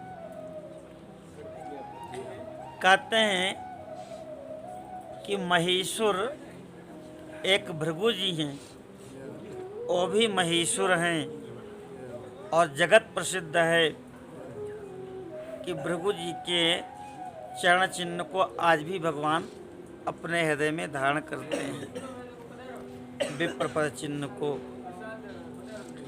तो भगवान ने ही प्रथम उनको माना है, इसलिए वंदौ प्रथम महेश्वर चरणा। कथा बहुत प्रसिद्ध है भृगु जी की। सरस्वती नदी के किनारे भृगुर महेश वशिष्ठा च्यवनश्च गौतमो, ये सारे ऋषि वशिष्ठ, भृगु, पराशर सब के सब एकत्र थे और सबने कहा कि उस देवता की आराधना करें जो देवता सर्वश्रेष्ठ हो। सर्वश्रेष्ठ कौन देवता है, इसका निर्णय कौन करे? तो सबने कहा भृगु जी इसका निर्णय करेंगे। भृगु जी ने स्वीकार किया कि हम आपको निर्णय करके बताते हैं कि सर्वश्रेष्ठ कौन है। और सबसे पहले ब्रह्मलोक को गए। ब्रह्मा जी कमल के आसन पर विराजमान हैं। भृगु जी को देखा, बड़े प्रसन्न हुए। बेटा मिलने आवे तो बाप को प्रसन्नता होती है। लेकिन भृगु जी गए तो इन्होंने प्रणाम ही नहीं किया। अब तो ब्रह्मा जी को क्रोध आ गया कि ये भृगु जी हमारी संतान हैं और वो भी जो ये 9 ब्रह्मर्षि हैं सब मन से उत्पन्न हैं। इतने वेदों के ज्ञाता होते हुए वे पिता को जो है सबसे पहले प्रणाम करना चाहिए, और इन्होंने प्रणाम ही नहीं किया। ये तो शिष्टाचार ही सब नष्ट हो जाएगा। और ये विचार करते करते ब्रह्मा जी के नेत्र लाल हो गए, क्रोध से शरीर कांपने लगा। भृगु जी समझ गए और वहाँ से उठ के चले आए। कैलाश पर्वत पर पहुँचे। सर्वम कैलाशवासिनम। शिव जी तो बैठे हुए थे, बड़े प्रसन्नता से उठे। आओ भाई आओ, आओ भाई आओ। वैसे शंकर जी बड़े हैं सृष्टि के हिसाब से और भृगु जी छोटे हैं। दोनों भुजाएं फैला दिया गला मिलने के लिए। भृगु जी पीछे हट गए, छूना नहीं हमको। तुम हड्डियों की मुंडों की माला पहने हो और चिता के भस्म में लगाए हुए हो, हमको छूना नहीं। तो शिव जी को अपार क्रोध आ गया कि ये मूर्ख हमसे छोटा है और हम इसको प्रेम से गले लगाना चाहते हैं तो हमको अपवित्र बता रहा है। हमारे सिर से गंगा जी बह रही हैं, वो इसको नहीं दिख रही हैं। चंद्रमा हमारे मस्तक में नहीं दिख रहा है। और त्रिशूल उठा करके भृगु जी को मारने चले तो पार्वती ने चरण पकड़ लिए कि आपका छोटा भाई है, कोई बात नहीं। बड़े स्नेह लघुन पर करहीं, क्षमा बड़न को चाहिए, छोटन को उत्पात। वहाँ से भृगु जी आए और यहाँ भगवान प्रेम से सैया पर विराजमान थे, आंख बंद किए हुए थे। और सीधे चले आए और इन्होंने खींच करके लात जो है भगवान के वक्षस्थल पर मार दिया। लक्ष्मी मैया को तो बड़ा कष्ट हुआ। कुछ लोग कहते हैं श्राप भी दिया लक्ष्मी जी ने, लेकिन दिया होगा, हो सकता है। अब तो भगवान के नेत्र खुले, भृगु जी के चरण पकड़ लिए और चरण को सहलाने लगे। हमसे गलती हुई, आप हमारे यहाँ अतिथि बन के आए और हम उठ करके आपका स्वागत नहीं कर सके, मुझे क्षमा करें। हमारा हृदय बहुत कठोर है और आपके चरण कमल बहुत कोमल हैं, इनमें चोट लग गई होगी। अब भगवान तो चरण सहला रहे हैं और भृगु जी के नेत्रों से आंसू बह रहे हैं। इतना क्षमाशील कोई कैसे हो सकता है, जिसको हम लात से मारें और वो हमसे क्षमा मांगे। प्रणाम करके वहाँ से सरस्वती नदी के किनारे आए हैं और तीनों देवताओं की जो घटना हुई थी वह ऋषियों से बताया है। सर्वश्रेष्ठ भगवान नारायण हैं कि जो क्षमा करना जानता है उससे महान कोई नहीं हो सकता। क्षमया रोचते ब्राह्मी, ब्रह्मा की जो लक्ष्मी ब्राह्मी हैं, सरस्वती हैं, ये क्षमा से प्रकाशित है। यह पृथ्वी क्षमा से ही पुष्पित पल्लवित है और भगवान नारायण क्षमा करने वाले पर ही शीघ्रता से प्रसन्न होते हैं। क्षमा से बढ़ के कुछ नहीं है। इस प्रकार से वहाँ निरूपण किया है। तो उस भृगुलता के चिन्ह को जो भगवान के हृदय में विराजमान है, इसलिए बंदों प्रथम महीसुर चरण, इसलिए उन महीसुर चरण को मोह जनित संशय से बहरना। इस प्रकार से गोस्वामी जी कहते हैं, मह्याम सुष्ठो राजन्ते, प्रकाशित होने अर्थ में जो इस पृथ्वी पर अपने जप से तप से, आजकल तो बहुत ज़्यादा विरोध हो रहा है, जिनकी संतान है उन्हीं मनु भगवान को लोग गाली दे रहे हैं। करोड़ों वर्ष से जिनकी बनाई मनुस्मृति पर चक्रवर्ती सम्राट राज्य चला गए, उसी मनुस्मृति को आज फाड़ा जा रहा है। लेकिन उस समय भी लोगों ने प्रश्न किया होगा कि आखिर ब्राह्मण को इतना महत्व क्यों। तो भगवान कहते हैं इमे तनो में रुसती पुराणी, जाकी सहज श्वास श्रुति चारी, सो हरि पड़ यह कौतुक भारी। तो भगवान के श्वासभूत वेद हैं, और श्वासभूत क्या, भगवान ही हैं वेद। वेद प्रणिहितो धर्म ह्यधर्मस्तद विपर्ययः, वेदो नारायण साक्षात स्वयंभूरिति सुश्रुम। वेदमय शरीर जो भगवान का है वो अत्यंत प्रिय है भगवान को।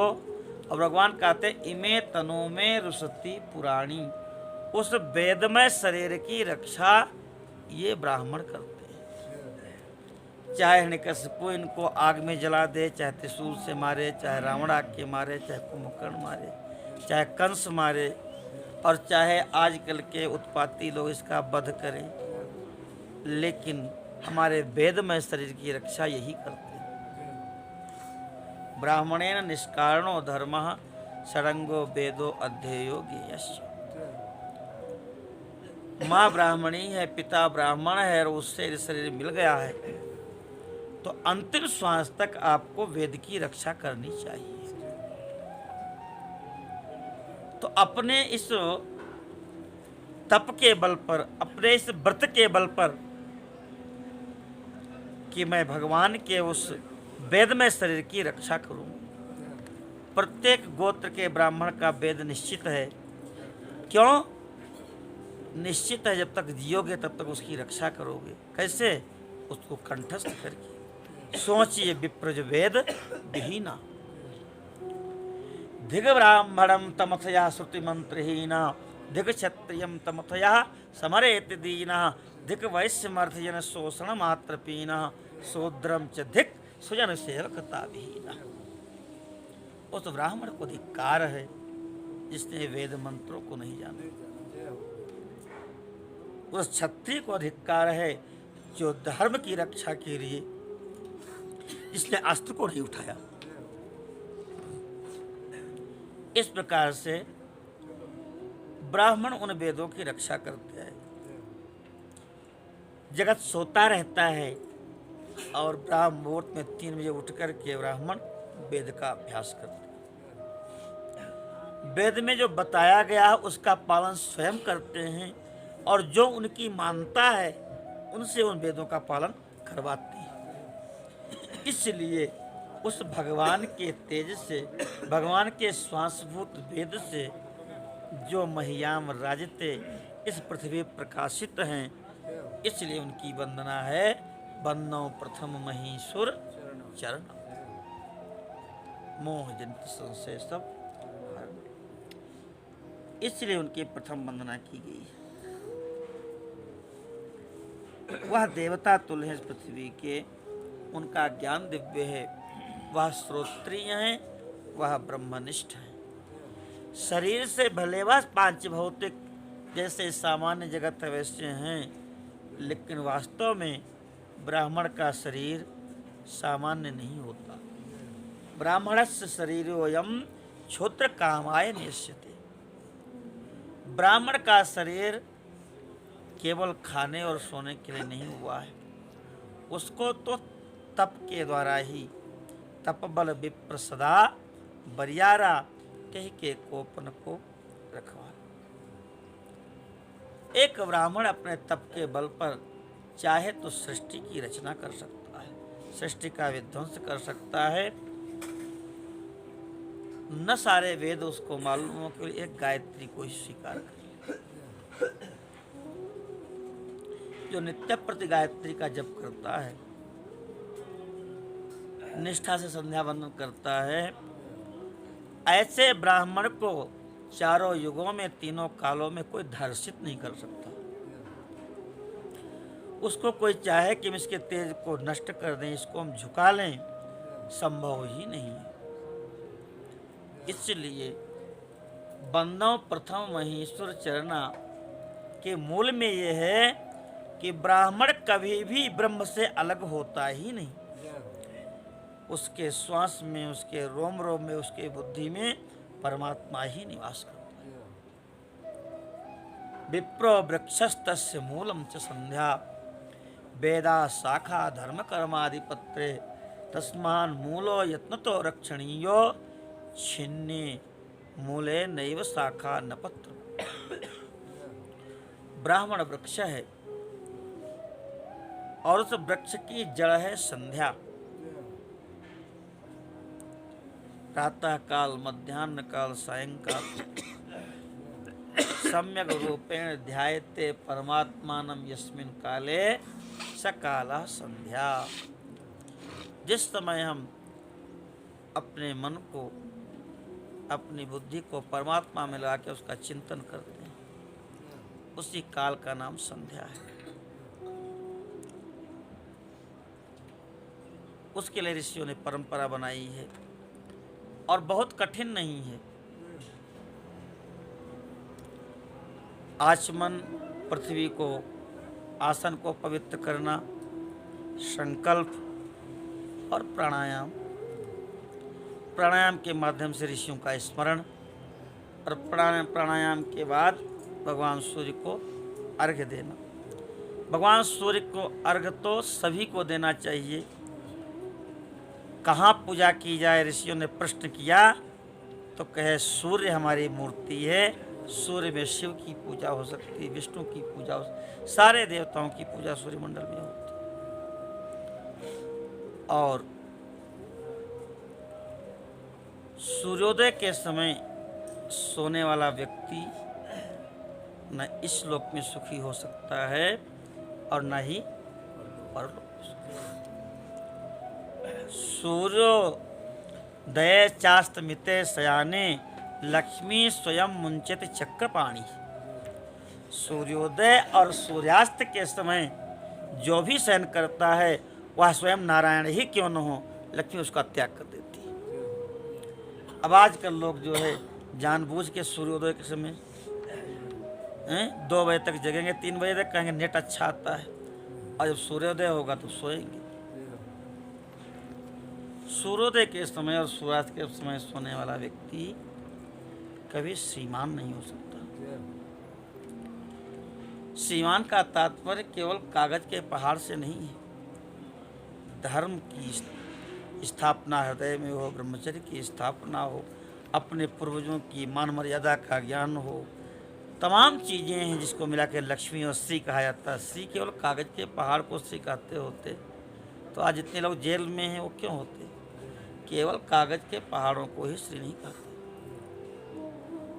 सूर्योदय चास्तमिते शयाने लक्ष्मी स्वयं मुंचति चक्रपाणी। तो उस भगवान सूर्य को अर्घ्य दिए गायत्री मंत्र से और भगवान सूर्य को स्तुति करते हैं। और उसमें स्तुति जो है, उसको यदि कोई स्तुति करता है त्रिकाल संध्या में, तो उसको और कोई स्तुति करने की आवश्यकता नहीं है। शतमदीना श्याम सरदा शतंजीवेम सरदा शतम पश्चिम सरदा। हे प्रभु, हे सूर्य नारायण, 100 साल तक हम इन आँखों से ठीक ठीक देखते रहें, 100 साल तक हम अधीन रहें, हम दीन न हों। यही वरदान दधीची ने भगवान शिव से मांगा था कि हमको दीन न होना पड़े, किसी भी शक्ति और किसी भी सत्ता के सामने हमको हाथ न फैलाना पड़े। असेवित स्वर द्वारम अगत्वाखल मंदिरम। किसी के द्वार पर हाथ न फैलाना पड़े, दुष्ट की बातें न सहनी पड़े, थोड़ा भी ये जीवन निर्वाह हो जाए तो वो वैकुंठ का जीवन। तो भगवान सूर्य को प्रणाम किए और फिर गायत्री का आवाहन किए, गायत्री का जप किए, नहीं अधिक किए, एक माला ही किए। कहते बिजली गिरती है, किसी पेड़ पे गिर जाए तो पेड़ जल के भस्म हो जाता है, लेकिन यदि जड़ बची रही, बरसात होगी तो फिर उसमें से कोपले निकल आएंगे। इसलिए विप्रो वृक्षस्तस्य मूलम च संध्या वेदाः शाखा। वेद शाखाएं हैं, धर्म कर्माधिपत्रे, धर्म कर्म उसके पत्र हैं। तस्मान मूलो यत्न तो रक्षण। इसलिए पूरी शक्ति के साथ मूल की रक्षा करनी चाहिए। अर्थात अगर ब्राह्मण क्षत्रिय वैश्य का शरीर मिला है तो हम संध्या जरूर करें। भगवान सूर्य को अर्घ्य देना शूद्र के लिए भी विहित है, स्त्रियों के लिए भी विहित है। भगवान सूर्य को जल सबको देना चाहिए। प्रातः काल सूर्योदय के समय एक सामान्य कोई व्यक्ति आता है, भैया अमुक व्यक्ति आने वाले हैं, थोड़ा तैयारी कर लो। क्या उनको चाय पिलाओ, क्या दूध पिलाओगे, कैसे बिठाओगे? एक सामान्य व्यक्ति के आने की आप तैयारी करते हो, स्वागत करते हो, और त्रैलोकी को प्रकाशित करने वाले भगवान नारायण आ रहे हैं और तुम सो रहे हो। ये कहाँ की व्यवस्था है? इसलिए प्रातः काल भूल करके भी, रोगी है तो भी शैया से उठ करके भगवान के हाथ जोड़ के बैठ जाए। संध्या वंदन अनिवार्य अंग है, और संध्या वंदन करता है जो व्यक्ति, उसको चाहे दैवी शक्तियाँ हों, चाहे आसुरी शक्तियाँ हों, चाहे कलयुगी शक्तियाँ हों, संध्या वंदन करने वाले व्यक्ति को किसी भी काल में, किसी भी युग में कोई भी परास्त नहीं कर सकता। और वह शक्ति हमारे पूर्वजन को दे करके गए। इसलिए बंदौ प्रथम महीसुर चरणा मोह जनित संशय सब हरना। अपने तेज से, अपने तप से, अपने प्रभाव से जो इस पृथ्वी का देवत्व सुरक्षित रखे हुए हैं, उनकी मैं प्रथम वंदना करता हूँ। परमात्मा भी जब इस पृथ्वी पर आते हैं तो उनके आने की भूमिका भी ब्राह्मण ही तैयार करते हैं। श्रृंगी ऋषि वशिष्ठ बुलावा, पुत्र काम शुभ यज्ञ करावा। एक बार भूपति मन माही, भय गलान मोरे सित नहीं। तो पुत्र नहीं तो क्या करें? तो गुरु गृह गए तुरंत महिपाला, चरण में लिकर विनय विशाल। वह एक ब्राह्मण ही है वशिष्ठ जी, जिनके चरणों में जाकर के कहते हैं, गुरु जी इस सूर्य वंश का सूर्य अस्त होने वाला है, और आप जैसे समर्थ वेदों के ज्ञाता, गायत्री के उपासक, कहते हैं देवी गायत्री तुम वशिष्ठ सपाद्युक्ता भव, ऐसे ब्राह्मण हमारे आचार्य पद पर बैठे हुए हैं, और आपके रहते हमारे वंश का सूर्य अस्त हो जाएगा क्या? तो वशिष्ठ जी ने कहा, नहीं चक्रवर्ती सम्राट, ऐसा बिल्कुल नहीं होगा। धरहु धीर होए हैं सुत चारे, और त्रिभुवन विदित भगत भयहारी। गुरुदेव कब होंगे? हम तो वृद्ध हो गए। तो कहते हैं कि उसके लिए यज्ञ करना पड़ेगा। तो यज्ञ करने के लिए भी श्रृंगी ऋषि आते हैं। इसलिए भगवान को भी जब आना होता है तो उनके आने की भी भूमिका ये महीसुर ही बनाते हैं। इसलिए भी बंदौ प्रथम महीसुर चरणा, मोह जनित संशय सब हरना। ब्रह्म ज्ञान, वेद शास्त्र, पुराण, इतिहास, इन सब के करने वाले, इन सब के ज्ञाता, और इन सब को जान करके उसको आचरण में लाने वाले ब्राह्मण ही हैं। एकदा नैमिषारण्ये ऋषयः शौनकादयः। उनको ही चिंता हुई कि कलयुग आने वाला है, कलयुग हावी हो जाएगा, जीव धर्म कर्म से भ्रष्ट हो जाएंगे, तो क्या करना चाहिए? और चिंतित होकर के ब्रह्मा जी के पास पहुंच गए, और 1000 वर्ष में पूर्ण होने वाले सत्य को दीक्षा लिया। जब तब करते हैं, हवन करते हैं, किसके लिए? अपने बच्चों के लिए, या अपने पेट भरने के लिए या अपने पद प्रतिष्ठा के लिए नहीं। वो इस सृष्टि को, इस पृथ्वी पर जो भी हैं उन सबको अपनी ही संतान मान करके इनका कल्याण कैसे हो इसके लिए चिंता कर रहे हैं। महर्षि पाणिनि 3 बजे ही उठ करके कौपेन धारण करके कुश के आसन पर बैठते हैं पवित्र पाणी होकर के और चिंतन करते हैं व्याकरण का, वेद का। किसके लिए? पूरी सृष्टि के लिए। माता भूमि पुत्रो हम पृथिव्या किसने दिया? उन ब्राह्मणों ने ही दिया। यत्र विश्वम भवत्येक नीडम, यह विश्व एक घोंसला है, हम सब इसी घोंसले में रहने वाले हैं। ब्राह्मण ने नहीं कहा कि तुम 1000 जातियां बना दो। ब्राह्मण का दोष क्यों देते हो? कभी भी ब्राह्मण ने नहीं किया कि तुम जातियों में बट जाओ, तुम धर्म में बट जाओ। वह तो एक ब्रह्म के ही चिंतन की परंपरा को मानता है। एको ब्रह्म द्वितीयो नास्ति, एकम सदविप्रा बहुधा वदन्ति। कैसे तुम कहते हो ब्रह्म? तुमने अपने स्वार्थ के लिए एक एक जीव को बांट दिया, एक एक व्यक्ति को बांट दिया, ब्राह्मणों को गाली दे करके, और फिर कहते हो कि ब्राह्मणों ने गड़बड़ कर दी। ब्राह्मण तीनों कालों में कभी किसी का हित कर ही नहीं सकता। क्यों? क्योंकि वह ब्रह्म के नजदीक है, वह परमात्मा का चिंतन करता है, वह सब में ब्रह्म का अनुभव करता है, वह किसी का अहित कैसे करेगा? तो उन ऋषियों ने, उन ब्राह्मणों ने वेदों का सृजन किया, पुराणों का सृजन किया, इतिहास का सृजन किया, महाभारत का सृजन किया, और सृजन करके उसको आत्मसात किया, कंठस्थ किया, फिर उसको स्वयं पालन किया और अपनी संतानों को कहा कि तुम सबको इसका पालन करना है। कब तक करना है? आ मृत्युम ब्राह्मणों धीते, जब तक तुम्हारी श्वास है तब तक तुमको इनका अध्ययन करना है और इनमें जो लिखा है उसका पालन करना है, नहीं तो तुम पतित हो जाओगे। इस प्रकार से उन्होंने किया है।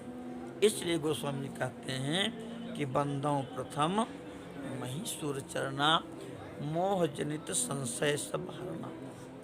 इस पृथ्वी पर जो भी प्रकाश है, इस पृथ्वी पर जो भी सुख शांति समृद्धि है, यह उसी मेधा की, उसी प्रज्ञा की देन है। इसलिए उसके प्रति कृतज्ञ होना चाहिए, जिसको आज के मूर्ख लोग गालियां दे रहे हैं। तो कोई गाली दे उसकी चिंता नहीं है, हम अपने स्वरूप में स्थित हो जाएं, उन वेदों को, उस गायत्री को और उस अपने तेज को समझ लें। तो एक ही ब्राह्मण, बहुत प्रसिद्ध कथा है विश्वामित्र जी की और वशिष्ठ जी की, बहुत तपस्या करके पाशुपत अस्त्र, ब्रह्मास्त्र, यानी कितने अस्त्र लेके आए, और वशिष्ठ जी अपना वही कुश का जो कूर्च था वही सामने कर दें और इनके सारे अस्त्र उसी में जा कर के और शांत हो जाए। ब्रह्मा जी को, विश्वामित्र जी को अपार कष्ट हुआ कि लाखों वर्ष की तपस्या करके हमने जिन अस्त्र शस्त्रों को अर्जित किया, ये 3 कुश का बना हुआ त्रिकुश जो है, उसी में जाके सब शांत हो गए। अपने आप को धिक्कारा।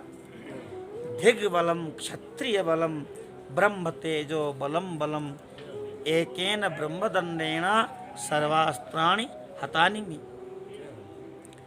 धिक्कार है इस बल को, जो ब्रह्म बल है वही बल श्रेष्ठ है और मैं भी उसी बल को प्राप्त करूँगा। तो चारों युगों में कभी भी ब्रह्म तेज का अतिक्रमण कोई नहीं कर सका, सब इसकी शरण में ही आए हैं। इसलिए अपने ब्रह्म तेज को यदि हम जागृत किए हैं तो हमारे ऊपर कोई युग की व्यवस्था लागू नहीं होती। इसलिए गोस्वामी जी कहते हैं बंदों प्रथम महीसुर शरणा। ऐसे उन ब्राह्मणों को प्रणाम करते हैं।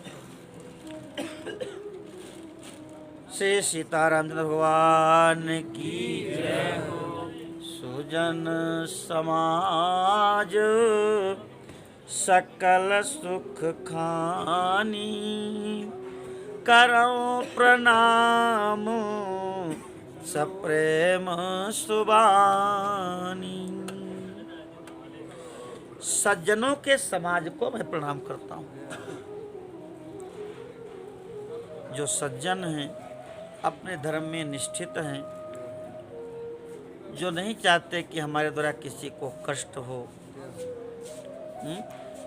साधनोति परकार्यमिति साधु, हमारा काम भले बाद में हो, आपका काम पहले हो जाए। ऐसे जो सबका पुरस्कार करते हैं, जो सबके कार्य की सिद्धि के लिए अपनी ऊर्जा का विनियोग करते हैं, ऐसे वो सज्जनों के समाज को मैं प्रणाम करता हूँ। गोस्वामी जी कहते हैं कि जो सज्जनों का समाज है वह सकल गुणों की खानी है, समस्त गुण उसमें निवास करते हैं। इसलिए मैं प्रेम पूर्वक ऐसे सज्जनों के समाज को प्रणाम करता हूँ।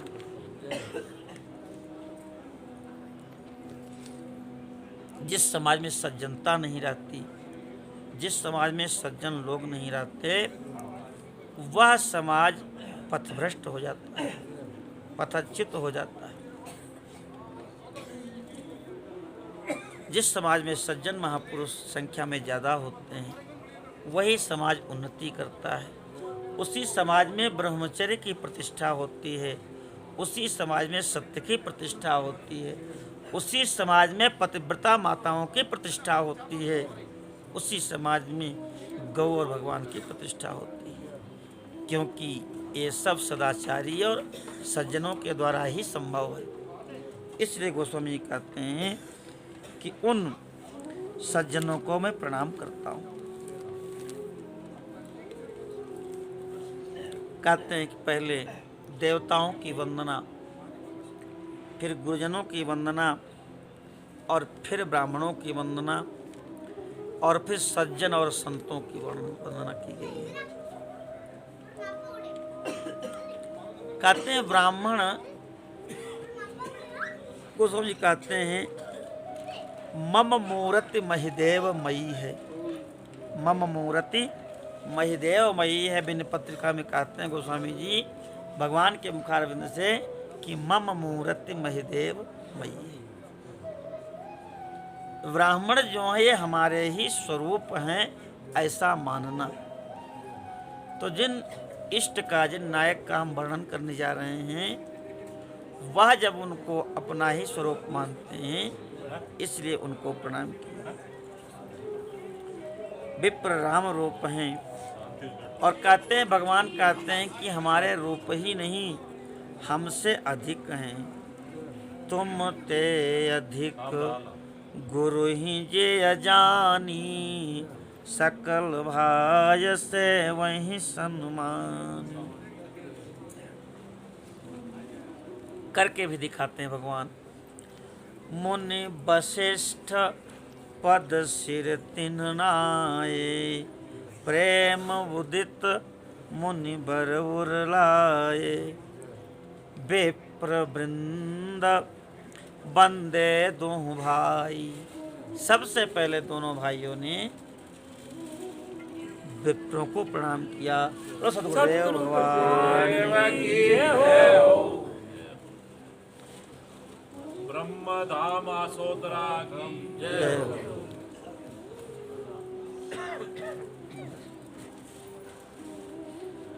कुल इष्ट श्रेष्ठ वशिष्ठ पूजे, विनय करिया शिष लई। कौशिकहि पूजन परम प्रीति के रीति, तो न परे कही। जैसे हमारे कुल के इष्ट देवता हों, ऐसा मान करके वशिष्ठ जी के चरणों में प्रणाम किया है। तो इसलिए ब्राह्मणों को और फिर संतों को प्रणाम करते हैं। जब अनेक जन्मों का पुण्य उदय होता है तो संतों की कृपा होती है, संतों का दर्शन होता है। पुण्य पुंज बिनु मिलहि न संता, सत्संगति संस्कृति करयंता। पुण्य एक जग महु नहीं दूजा, मन क्रम बचन विप्र पद पूजा। श्री सीताराम भगवान की जय। तो सज्जनों को प्रणाम किया। उन सज्जनों का समाज सकल गुणों की खानी है। साधु चरित शुभ चरित कपासु, निरस विशद गुणमय फल जासु।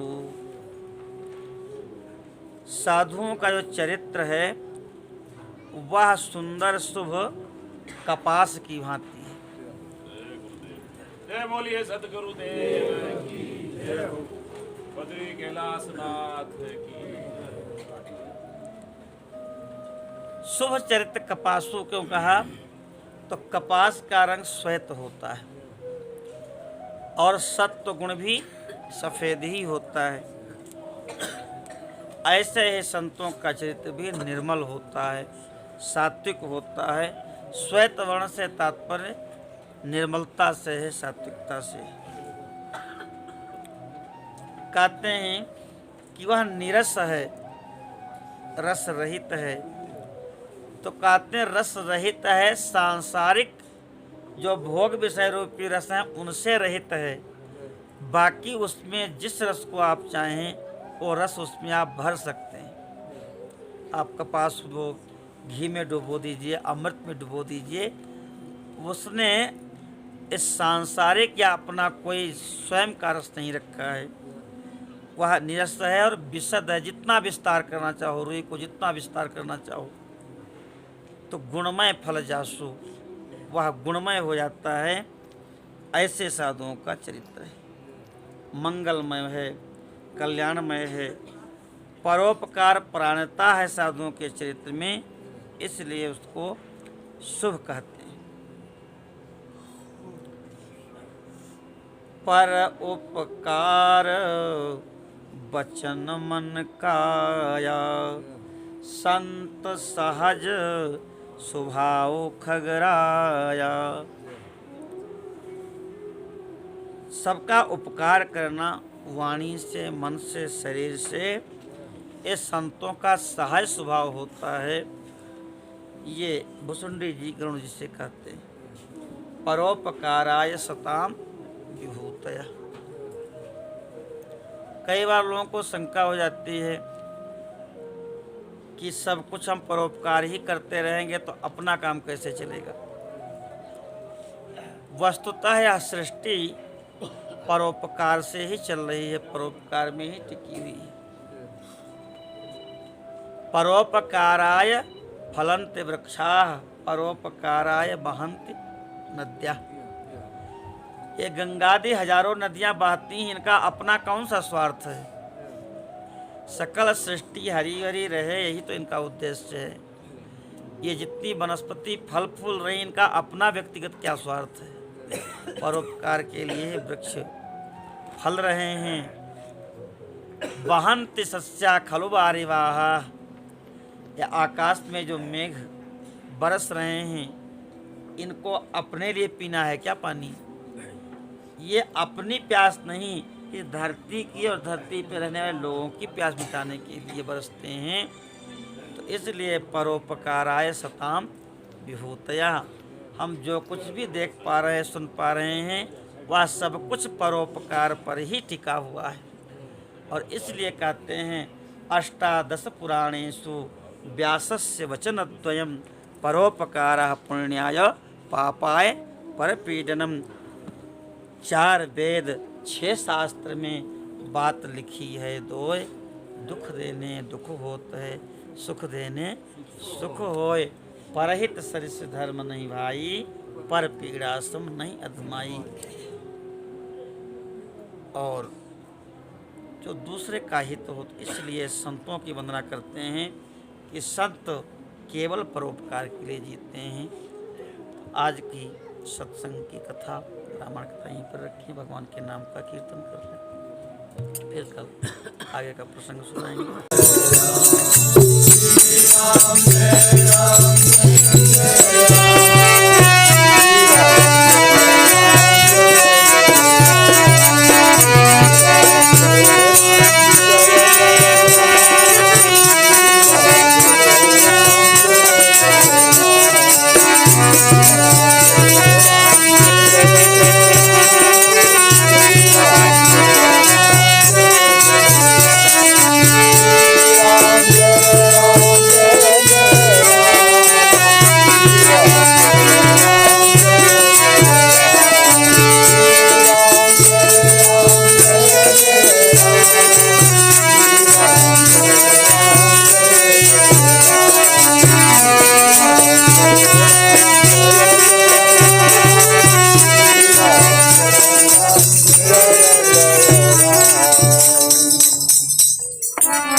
आरती श्री रामायण जी की कीरति कलित ललित की गावत वेद पुराण सदस चवो सात सब ग्रंथन कोरस मुनि जन धन संतन सब ही की आरती श्री रामायण जी की कीरति कलित ललित की गावत शांतत शंभु भवानी अर्गत संभव मुनि विज्ञानी व्यासयादि कवि वर्जब कानी काग भूषुंडी गरुड़ के ही की आरती श्री रामायण जी की कीरति कलित ललित की कलिमला हरणि विषय रस की सुभग सिंगार मुक्ति जुवती की दलन रोग भव मोरियमी की सात मात सब विधि तुलसी की आरती श्री रामायण जी की कीरति कलित ललित की आरती श्री रामायण जी की जय सिया राम जय जय सिया राम जय सिया राम जय जय सिया राम जय सिया राम जय जय सिया राम जय सिया राम जय सिया राम श्री रामचंद्र कृपालु भज मन हरण भय कारुणं नव कांज लोचन कांज मुख कर कांज पद कांजारुणं कांधार्प अगणित अमृत छवि नवनीत नीरज सुंदरं पट पीत मानव तड़ित रुचि सुति नौमि जनक सुतावरं भजो दीन बंधु दिनेश दानव दैत्यवंशन कंदनम रघुनंद आनंद कंद कौशल चंद दशरथ नंद